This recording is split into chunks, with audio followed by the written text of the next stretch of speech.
in 45 minutes.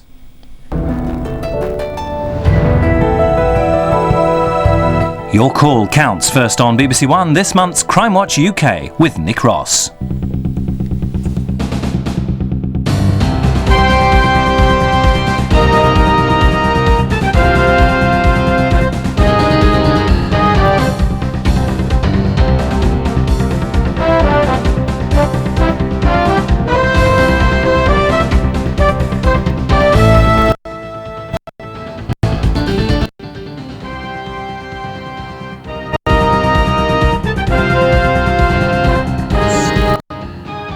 Strong new appeals tonight, and on this, the last Crimewatch of the millennium, we can report that we've had the best results in the programme's history. 21 arrests since last month, 19 of them as a direct result of viewers' calls, and 2 of them have resulted in charges of murder.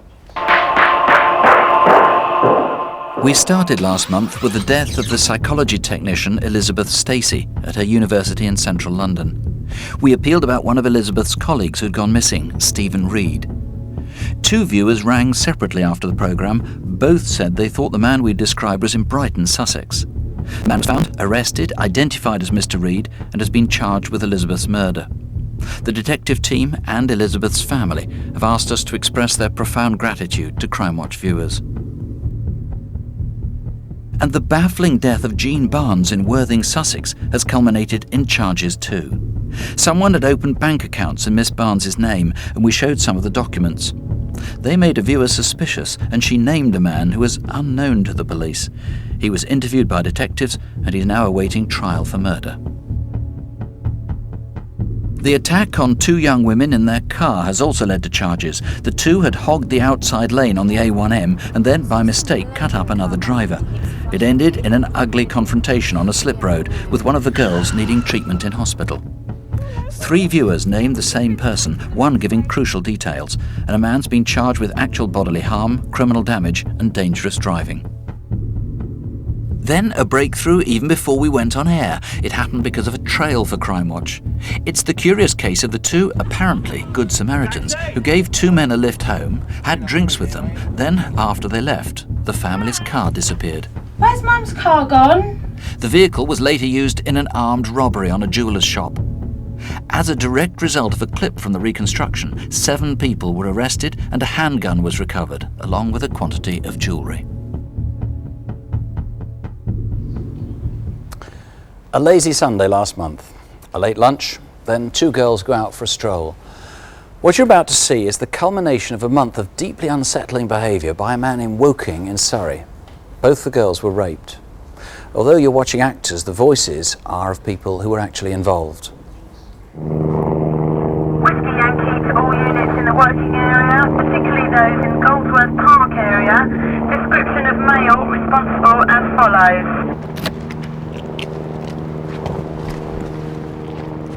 We need Socko, photographer and dog. Male white, 5'8", 5'10". She's in there with Mum. Okay. Hello. Hello. Hello, I'm Elaine. I'm a police officer. Now, my special role is talking to people who've been involved in incidents like this one.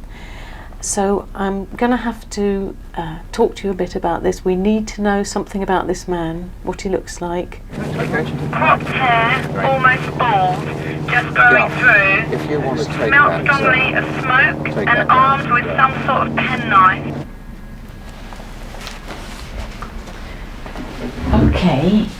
Now, if you can tell me again exactly what happened. All right?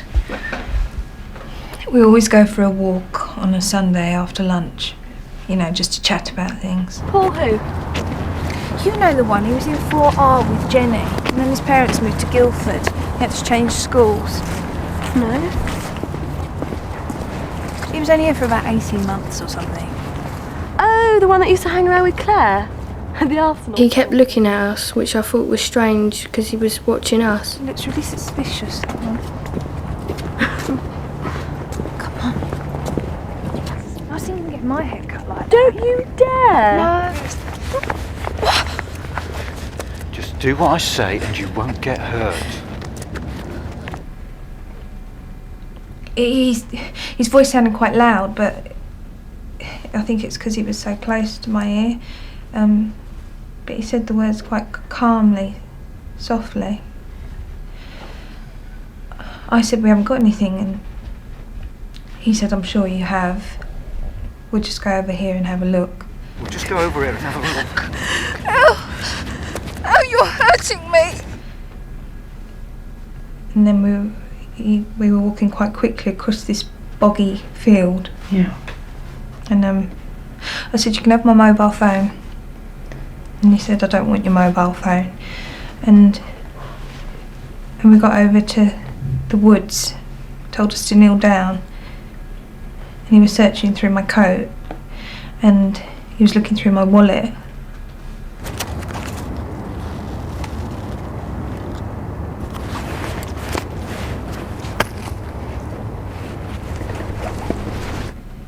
And he came over to me and put his arm around my neck, held the knife against me again.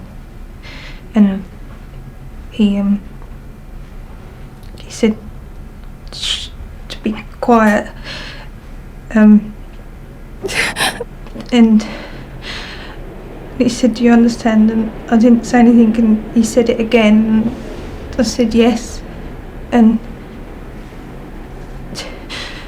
then he pushed me down on the ground. Go on. And that was it.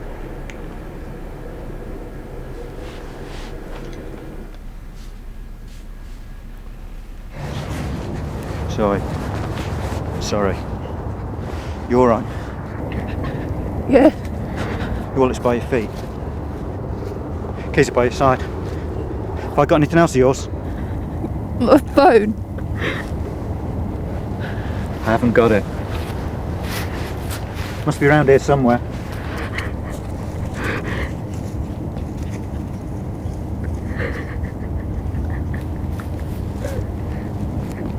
Is he gone?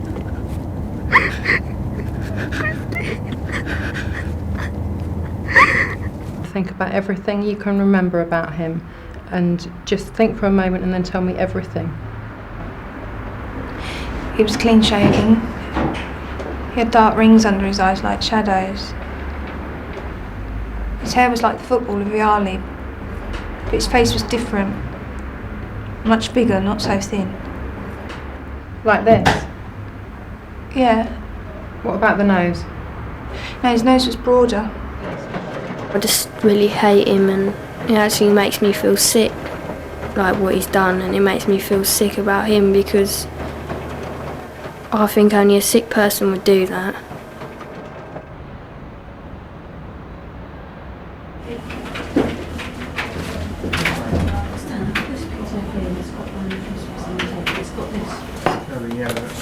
Hello, incident room, WPC Croft. Right. Right, yes. Now, can you tell me where you think you saw him?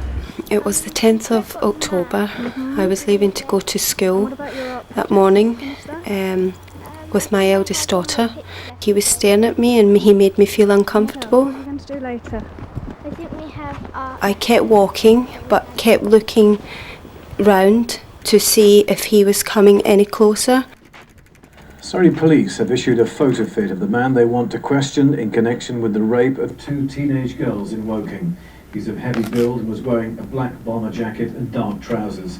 The assault happened near Goldsworth Park Lake last Sunday evening. The girls were threatened with a knife and attacked in a nearby play area.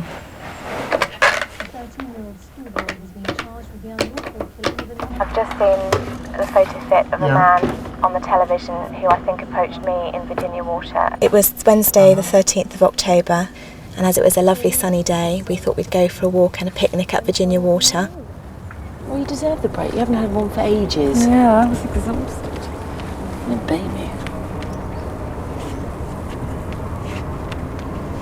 That bloke, I just saw him behind the rhododendrons. What bloke? That bloke. He was trying to look casual. Is there room on there for me? He looked quite ill. He had like a grey complexion. Yes, plenty. We're just going, actually. I thought, how inappropriate. We're 2 girls and we're away from other people, and you're a single man and we don't know you. My sister heard the dogs barking and barking, and when she went outside to see what all the noise was about, there was this bloke climbing over the garden fence. And this was on the 26th of October, Tuesday? That's right. And then the next day, I was just popping out to the shop with a friend, and we just turned up this alleyway. His hair was sandy, a cropped sandy hair, and he was about 5'6" and quite a big build. He's come straight towards us, so we've run into my mum's friend's house.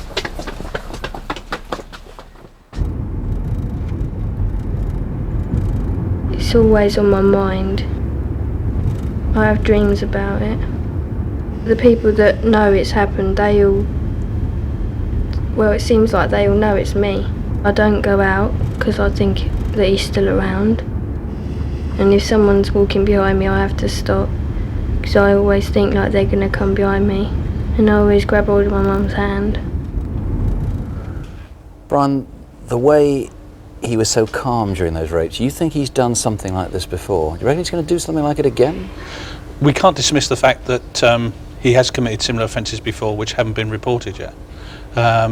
And yes, this is a dangerous man, and we think he will commit other offences. This is all happening between October and November, assuming all these sightings are of the same man. Of course, that is an assumption.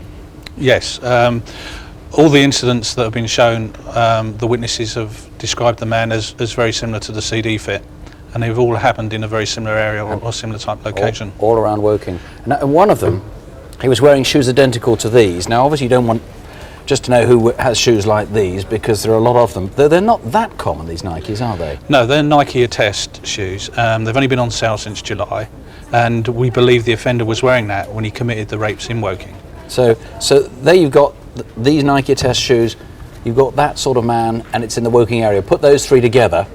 Yes, and what we're hoping, obviously, is that somebody out there will know who the offender is, will recognise the CD fit, somebody's son, somebody's boyfriend, somebody's neighbour, and we're hoping linking the CD fit with the shoes that will prompt them to make a call to us today. Two of these sightings were on Sundays, two of them were midweek during the middle of the day. So either these are different people, or it's somebody who's unemployed or is able to be away from work in the middle of the day. Yes, it is difficult to know whether he's working or not working. The reason why now is another question that we're asking ourselves, and it may be prompted by something that's happened in his life. He may have just been made redundant, he may have had a relationship breakup, but it is difficult to tell which of those. With these sort of offences on Crimewatch, everybody wants to help, everybody. But you know, it's terribly difficult. If you think it's your son, if you think it's your ex-boyfriend or whatever, it's so hard to make that call. How easy is it to eliminate people if they're innocent? With the information that we have got at the moment, it will be very easy for us to eliminate people who callers call in about, and we can do it very quickly and very easily. Please then give us a call. You've heard he remains a danger, so whatever your suspicions, however mild, if you can put those three things together, even a couple of these clues, let us know. Ring us in the studio 0500 600 600, that's a free call, or you can ring the incident room direct on 01483 484 025. That's Woking 484 025. And now, here is Jackie Hames, back after her absence last month, and I'm delighted to say, after delivering a bouncing baby boy, Oliver James. Jackie. Thank you, Nick, but I'm not sure you need me back after all your successes last month, but let's see if we can solve these two unusually vicious robberies in London. They're unconnected, but they are so dangerous, both merit national appeals. 3 weeks ago, a man tried to rob this grocery store in Hounslow, Middlesex. As you can see, the violence used was terrible and unnecessary. The store owner managed to touch a panic alarm, and an accomplice called out the axeman. They escaped empty-handed. Miraculously, the store owner survived, but this man does have to be stopped before he hurts anybody else. Both men were light-skinned Asians, and there was a third white man waiting for them outside. The incident room number, if you can help, is 0181 247 6157. That's 0181 247 6157. The other attack was in Harlesden in early October. This man comes to buy some cigarettes, but as soon as the cashier opens the till, all hell breaks loose. He's grabbed the cashier while an accomplice turns up and clubs him with a piece of wood. An assistant who came to his aid had his arm fractured. So, who are these two? The incident room is on 0181 733 3185. That's 0181 733 3185. Or you can ring us here live in the studio on 0500 600 600. Now a murder and a tragedy. Ben Kamlalagi was a paratrooper in the army. Having finished his stint, he settled in his hometown of Manchester. In October, he and his girlfriend were expecting their first child. But a month before the baby was born, Ben was attacked by 4 men. He was punched, he was kicked, beaten with a wooden fence post until he was dead. Have a look at these faces. Police believe that they could provide vital information. Rickton Henry, Anthony Curtis, Richard Smith and Patrick McDonough, sometimes known as PJ. All 4 come from Salford, where the murder took place. Now, where are they tonight? Rickton Henry, Anthony Curtis, Richard Smith and Patrick McDonough, or PJ. The incident room number is 0161 856 7834. That's Manchester 856 7834. Securicor have one of the best reputations for good security systems and the safe transportation of money, and in this next case it's no exception. The would-be thieves got away with nothing. But the violence they used so sickened a passer-by that he risked his life to intervene. From around the county, Britain and across the world, on FM 95.3 and 103.5. It's BBC Essex at 5 to 3.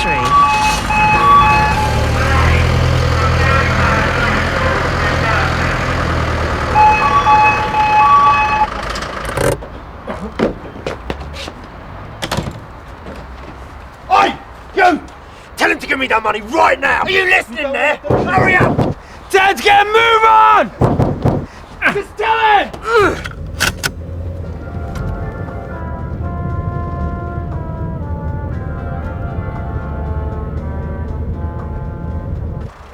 I couldn't believe what I was seeing.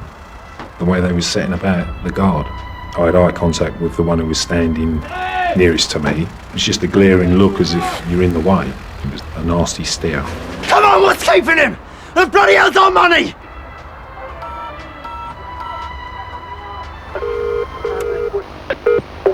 Emergency. Police! Right, bear with me a minute. Thank you. Police, can I help you? There's a robbery! Bush Fair, Harlow! It's very frustrating. I was sitting in that car on that phone and I could see all this going on and there's nothing you can do. It was the way he was laying into that guard. I can see that as clear as a bell. There was no need for all that violence. Another couple of minutes, that place would have been full of kids. Right, that's it! At that point in time, I was going to just back out and let them just crash into me. You better hurry up! They're getting away! After seeing what they'd done to the guard, I just couldn't believe they were going to get away. But there was that bit between, you know, going that far and not going that far. But they just couldn't sit back. I decided I'd follow the car. Right, and how many people with the vehicle? There's 2 in there, about the black balaclavas on. They'd seen me and I'd seen them and things go through your mind. I knew there'd been a gun and it was when I drove into the garages where they'd left the car next to the skip and looked for the gap. I realised then, you know, what am I doing? And that's when I backed out and drove back up the hill. You know, I could have followed them at the end of the earth, but it's still not the same as catching them, is it? And that's what aggravates me. It does frustrate me that they got away and how close they was to being caught. As I drove up that hill, I saw a dark-haired fella run out into the road. He reminded me of Robbie out of EastEnders when I first looked at him, without the spots. Between 5'6" and 5'8", skinny, black hair, pulled up where he pulled the balaclava off. It was a look of, I know you, you know me. I knew that the person I was looking at was the one I'd seen over at Bush Fair. And at that point in time, he'd had a balaclava on. And here he was without one. Drove away in a maroon-coloured, R-registered Mondeo. So a maroon R-registered Mondeo, a slim, dark-haired white man, and maybe a smaller, Asian-looking man was involved too. This man was seen before the robbery standing by the BMW that was used as the getaway car.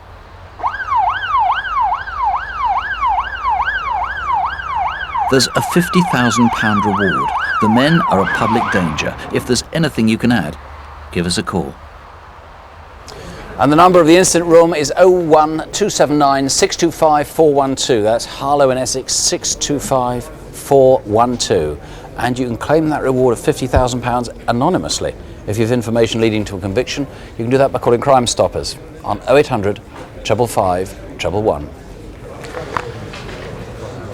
Now some con men to watch out for. Actually, one con man and one con woman. This is the man. He's in his mid-20s, he's blonde and expensively dressed. He presented a forged driving licence and a credit card at Thomas Cook in Eastleigh, Hampshire, but the astute staff were suspicious and held on to them. Now this happened back in May, but we still haven't found him, so give us some help. 01703 745 341, that's Southampton, 745 341.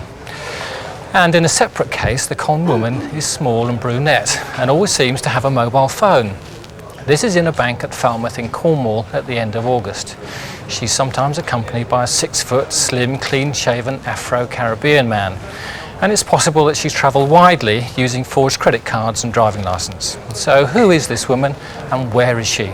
If you know, ring us here, or the incident room number is on 01579 325 490. That's Listgard 325 490. Were you at the seaside in Bexhill, Sussex back in August? If so, maybe you could help solve a mystery. Have a look at this CCTV from Couden Beach Station as a train arrived from London. This is Violetta Wilkanowska from Poland, who had been in Britain for just 8 months.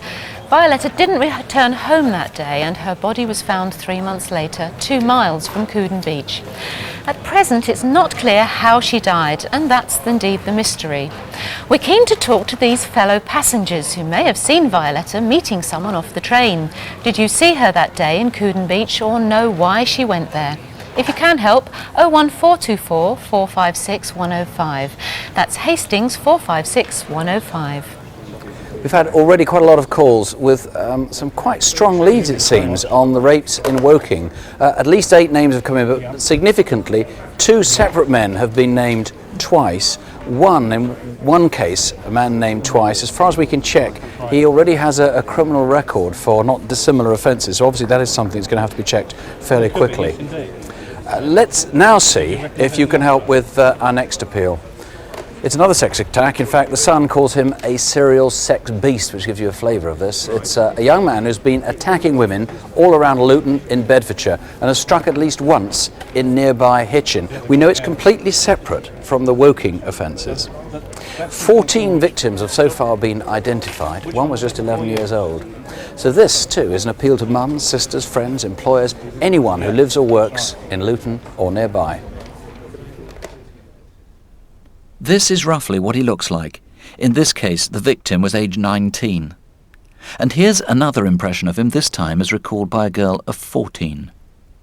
We know it's the same man because these attacks are linked by DNA. He's slim, with light brown hair, and has a bad complexion, either spots or pockmarks on his face. 3 months ago, he had a thin goatee beard. There seems little pattern, with attacks happening day and night. Several women were dragged from the streets. One was walking with her child at the time. An 11-year-old was grabbed as she walked home from school. One 14-year-old was assaulted in a busy park in mid-afternoon. One woman woke up to find him in her bedroom at 2 a.m. I was absolutely terrified. What can you do when you've got a knife held to your head? You can't do anything. I thought I was going to die. I really thought I was going to die. What he did is tantamount to rape. He may have a reason to gravitate round the Park Town area in the south of Luton, and other clues point there too. The first offence was in April 1998.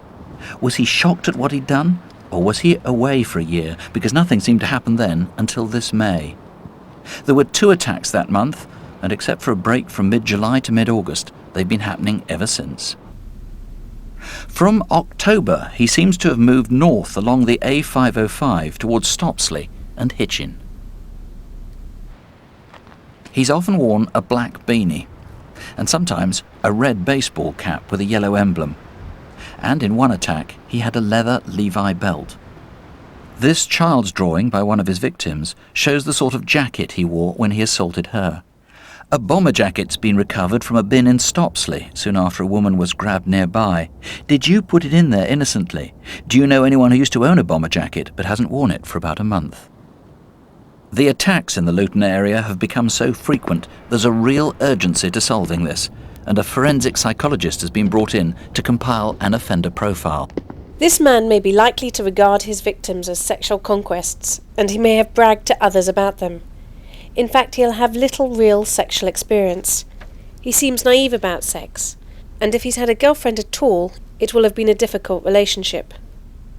He'll have few close friends, and he'll be shallow with little real concern for others. If he has a job at all, it will be unskilled. This is a dangerous sex offender who will continue to offend. He cares little about the feelings or suffering of these, and as such, any female could become another one of his victims. I'm so angry. There's not a day goes past that I don't remember what happened. I can't push it away and forget it, but I'll get over it, because I won't let someone like that beat me, because he's scum. David, everybody has a shared interest in trying to stop this guy. Everybody will ring in if they can, except that it's this age-old problem. If you are a mum, if you are a sister, if you are an uncle, you can't put your relative, your friend, into circumstances like this unless you're pretty sure. How easily can you eliminate somebody who's innocent again?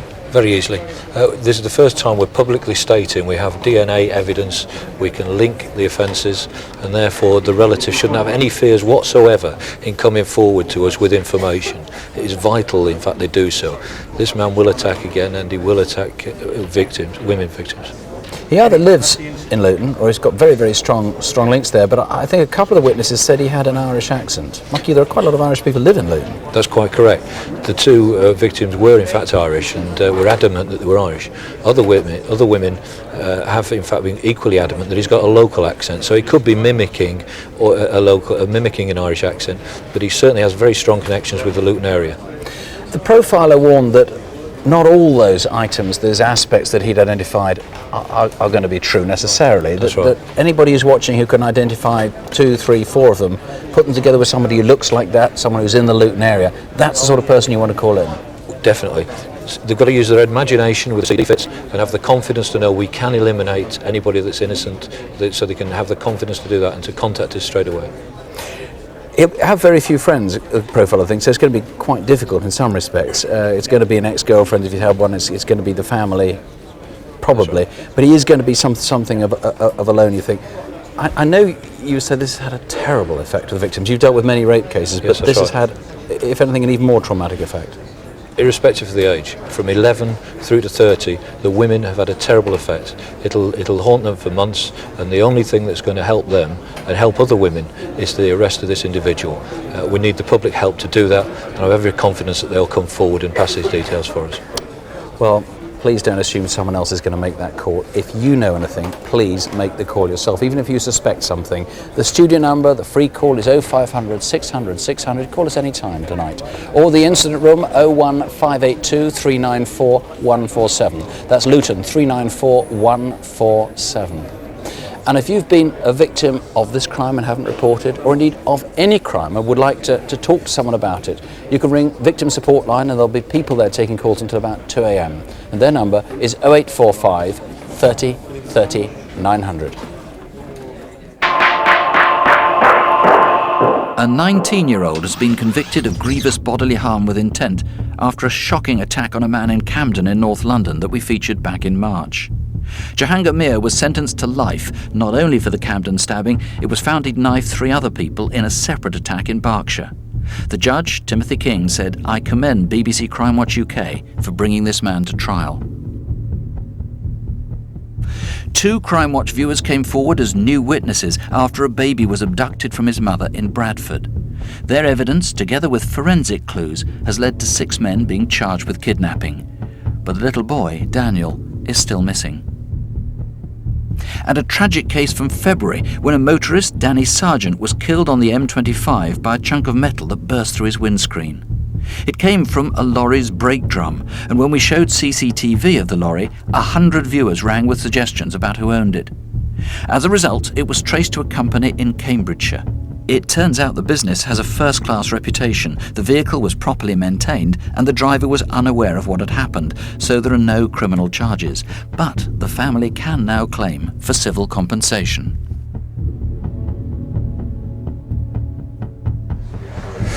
And now we have a series of robberies.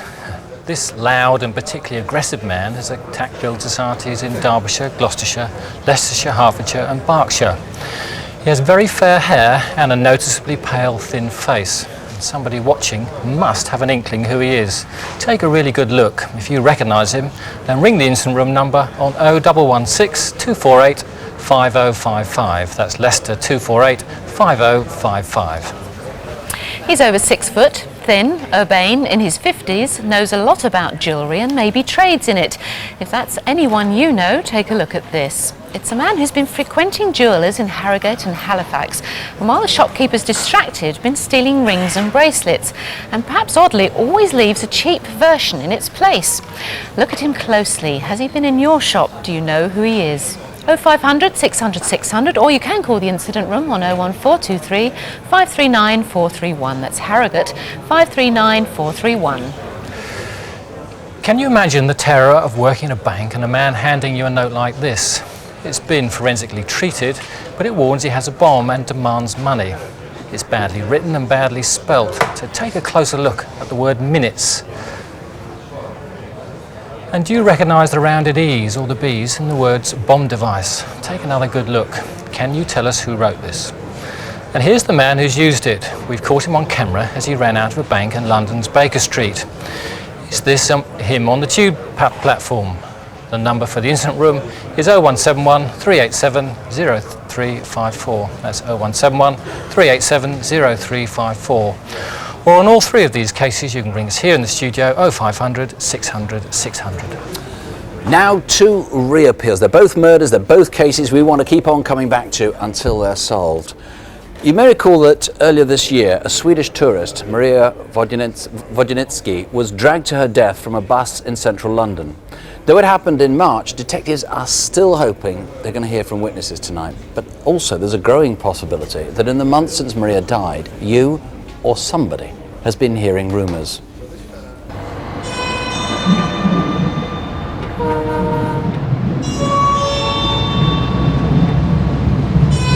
We will soon be arriving at Paddington Station, which is an excellent gateway to London. We hope you've enjoyed your journey with us on Heathrow Express today. Thanks for travelling with us this afternoon, and we wish you a safe and pleasant onward journey. Welcome to London. I wish we could take the train straight to the apartment. Hey, Andre. And then a number 10 to the flat. And according to the guidebooks, we'll be passing the Albert Memorial on the way. The family went to catch a bus in Kensington High Street to take them to Knightsbridge. Told you it wasn't far.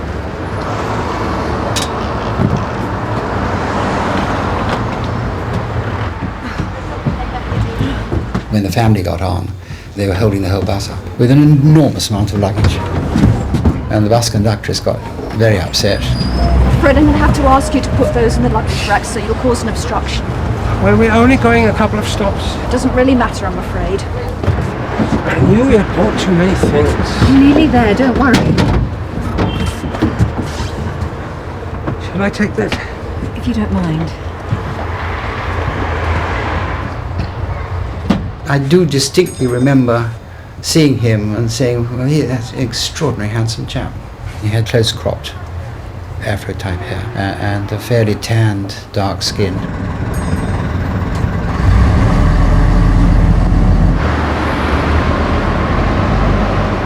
He had this sort of aquiline features. He was just staring straight ahead of himself. He didn't look at anybody in the eyes.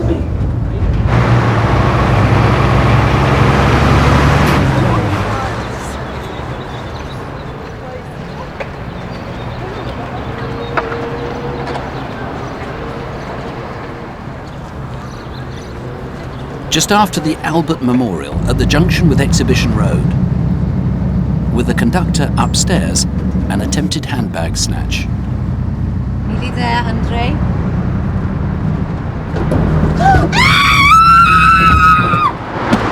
Her head went the most awful crack on the road. Did you see what that man just did?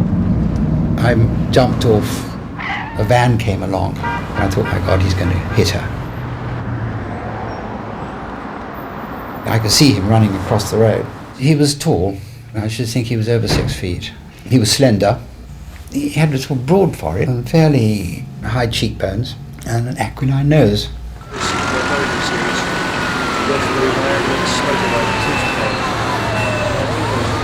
David, after all this time, this is March, we're talking about Saturday, the end of March. You're going to find new witnesses at this stage? Yes, I think so. 10 months have moved on, you're quite right. There were a lot of people on the bus that as yet have not yet come forward. There were people in Exhibition Road. It was a fine Saturday afternoon in March. I would be appealing to anyone in the area, Kensington Road, where they saw this man being chased into Exhibition Road. Those on the bus yet to come forward. Please contact us either in the programme or at the incident room. Your best hope, I suppose, is that this guy would have confided in friends. You know, he'll have gone back and said, God, you see what happened to me today? And that loyalties might have shifted, or that people's consciences might be pricking now after this time. Yes, that's correct. It was some months ago. I believe that this is an opportunist thief. I believe he may have committed this type of handbag offence before. He has friends and associates that he would have confided in. I appeal to those people. Would they want to see this happen to their mother? Allegiances change. I would appeal to them directly to come forward and speak to the police. I can see that, you know, however appalled they were at what happened, there's bound to be somebody watching tonight who does know who did this and is likely to say, well, look, this is 10 months ago, we can't bring the woman back to life. He didn't intend to kill her so far as I can see. Why on earth should I ring him? What's the point? Well, I think the point is that this person needs to be caught, and this matter will not be closed until we have actually caught that offender. For the family? For the family. For the boy. I would ask directly to the person responsible to come forward, to contact the police, where I can assure him he will be dealt with sympathetically. I get the impression you're not going to let this one drop. We'll not. Not until we've caught the person responsible. Okay, well, let's hope he has the courage to call in himself tonight if he didn't really intend to kill her. You can ring the incident room at Paddington Green on 0171 321 9640. That's 0171 321 9640. Now, the other case we're keeping tabs on. 2 years ago, 21-year-old Tracey Wylde was murdered in her flat in Glasgow. We made an appeal back in March last year, and because of that, 119 people were identified, but they've been eliminated. And separately, over 2,500 people have been DNA tested, but Tracey's killer has still not been found. This is another case they won't give up on. Tracey, a single mum, had a difficult and unhappy childhood. She struggled with a heroin addiction, and then to feed her habit, eventually she turned to prostitution. It's 2 years on, but as I say, detectives are going to keep this case going, and so are we. Think back 2 years if you can, November 1997, Sunday night, and into the early hours of Monday morning. After spending most of the night in Glasgow city centre, Tracey arrived home with a man, probably a client, in a dark blue Ford Escort. If this was you, detectives are determined to find you. Please call. And did you then give a lift to Tracey back into town? This is Tracey at the Drug Crisis Centre in West Street. She collected clean needles and condoms and left shortly after 3 a.m. She walked towards a blue car. Was this the same man from Barmulloch half an hour earlier? 7 minutes later, Tracey walked along Waterloo Street and into Wellington Street, an area known as the Drag. At the same time, this man was recorded round the corner, heading in Tracey's direction. A few moments later, a man was running along Waterloo Street. 3 a.m. November 2 years ago. Could this have been you? And is this the same man with Tracey? Unusually, he had his arm around her, which begs the question, was she going voluntarily? This is the last time Tracey was seen alive. These keys are clues which were not disclosed in our first appeal, and these are identical to Tracey's keys taken from her flat and used by her killer to lock her door. And on one side there's a picture of a little girl. On the other it says Tracey. These keys could have been discarded soon after, or conceivably kept by someone as a grisly memento. Now, it is a long shot, but if you've seen these keys, or think you have, anywhere in the last 2 years, or recognise anyone from the CCTV we've shown, please call us. Tracey's daughter is now 5. She's still too young, really, to understand what happened to her mum. but just one call tonight, please. That's all we need. Detectives in Glasgow are standing by now on 0141 532 4605. That's Glasgow 532 4605. Now, how good are you at recognising people from their backs? These two are going into Victoria Underground Station in London about 6 weeks ago.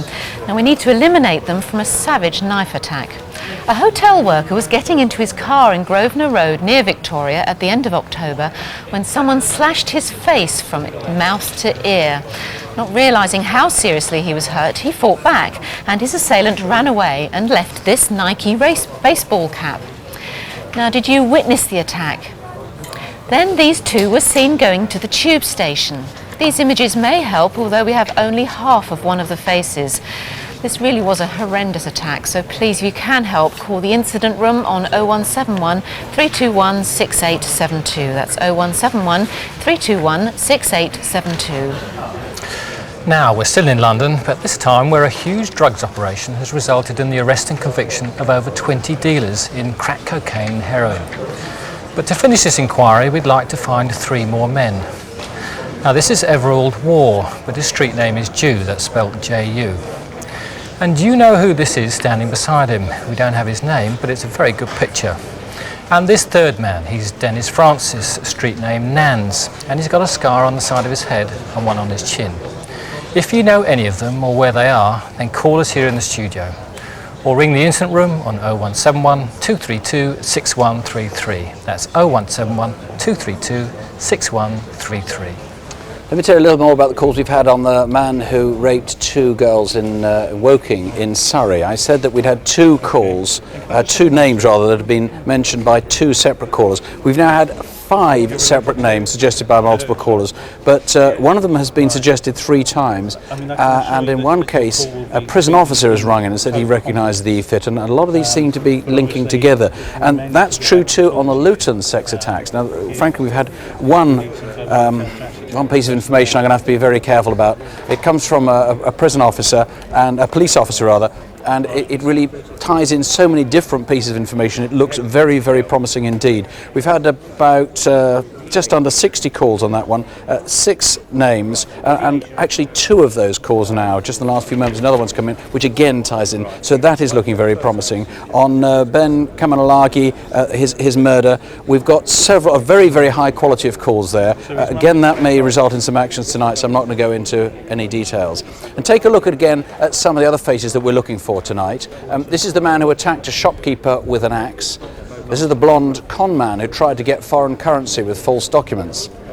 The woman with the fake ID and who seems so attached to that mobile phone she's got. And the man who's been holding up staff in building societies across 5 counties. And that is just about the last appeal on Crimewatch for tonight, and indeed for this millennium. If ever there was a time to put crime in perspective, surely this is it. For all the headlines crime gets, for all the coverage on Crimewatch, for all the bitterness, the sadness in this studio where we were so profoundly affected this year. For all that, we are now safer than at any time in history. And given your help tonight, we'll make an even better start to the next 1,000 years. If you still have information, please call us. The numbers are on CFAX on page 621. You can email us at Crimewatch UK at the BBC. On any of these cases, you can call Crime Stoppers anonymously if you want, 0800 555 111. And join us for Crimewatch Update at 11:10. If that's past your bedtime, see you next month, next year, next millennium. Tuesday, January the 25th. Don't have nightmares. Have a brilliant Christmas and a fabulous New Year. Good night.